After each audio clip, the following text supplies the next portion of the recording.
The night groaned with rain. It fell in sheets against the roof, drumming a rhythm that swallowed every other sound. The zinc had rusted in patches, so water slipped through tiny cracks, dripping steadily into a clay pot by the corner of the room. Each plink echoed like a heartbeat in the silence. The oil lamp, its flame nearly spent, struggled to stay alive. It sent shadows crawling up the walls, bending and stretching like restless spirits. The air was thick, damp, carrying the scent of wet earth and palm oil smoke from some distant hearth. It was the kind of night when the village seemed to fold into itself, hushed by storm and darkness. On the bamboo bed, Adaeze lay still. Her body, once full with the grace of womanhood, had thinned into frailty. The wrapper around her clung to her chest as if afraid of letting her go. Her breaths came shallow, each one a small victory against the sickness that gnawed at her lungs. Yet despite her weakness, there was something unbroken in her, something that gleamed faintly in her eyes whenever they opened.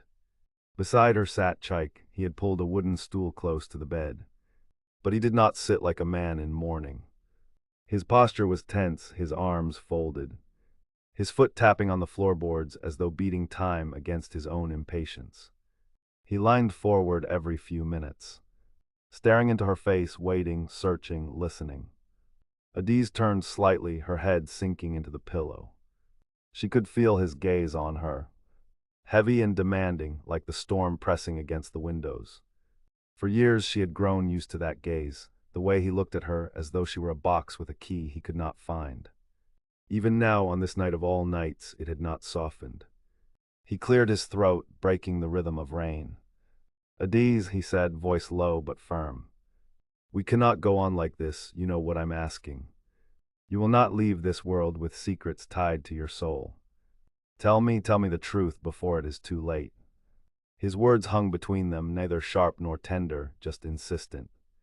Adaeze's lips curved faintly, into something like a smile, but it was not warmth.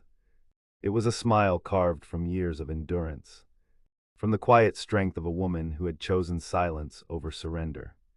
Her gaze wandered past him to the flickering lamp, as if she found the flame's struggle more worthy of attention than the man seated before her. Chike leaned closer. "Do you think I don't see it? Do you think I don't know you've been hiding something from me?" His voice grew harsher, biting through the storm. "All these years you held back. Money, Adaeze, I know there is money. Where is it? Where did you keep it?" Adaeze shut her eyes. The sound of his voice no longer pierced her as it once did. She had learned long ago that some men loved only the power of possession, never the heart of the person before them. "You stay silent," Chike's tone cracked with disbelief. "Even now, when death's hand is already on your shoulder. You would rather take it with you into the grave than trust your own husband." Adaeze's eyelids fluttered open. Her breath rattled as she gathered strength, each word costing her more than the last. But when she spoke, her voice carried a clarity that silenced even the storm outside. "Chike," she whispered, her chest rising and falling like a tide. "Some truths are safer in silence." The words struck him harder than any blow. His jaw clenched, he slammed his fist against the wooden frame of the bed, and the oil lamp flickered wildly, its flame bending dangerously.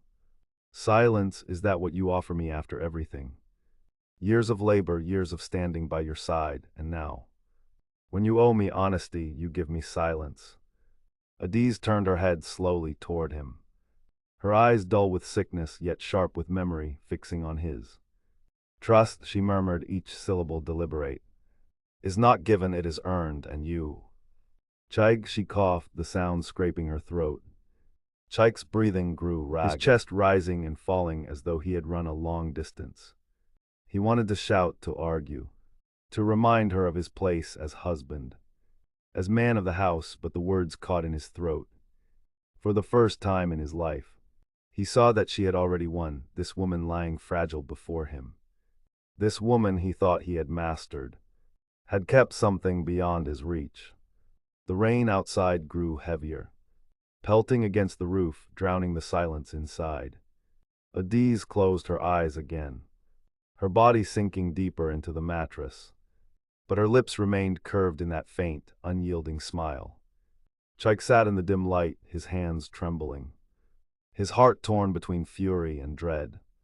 He had always believed he would uncover her secret, but tonight, staring at her fragile body wrapped in stubborn silence, he wondered if he would lose not only his wife, but the last chance to ever know the truth she guarded. The storm outside showed no sign of relenting. It howled through the coconut trees, shaking their fronds like hands waving warnings to the dark. Somewhere in the distance, a dog barked and then whimpered. Silenced by thunder, the world felt like it was breaking. Yet in this room, the battle was quieter, colder and far more dangerous. Chike leaned back on the stool, his arms folded tight across his chest. His eyes narrowed at Adaeze's frail body. To anyone else, she looked too weak to hold even a whisper. But to him, she was still a lockbox. And the key, he thought bitterly, was somewhere in her stubborn heart.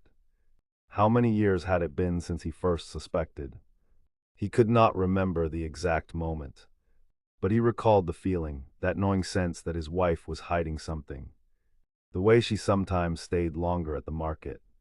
The way her hands always seemed to have a quiet confidence even when he struggled to make ends meet. She had never boasted, never flaunted. No, Adaeze was far too clever for that.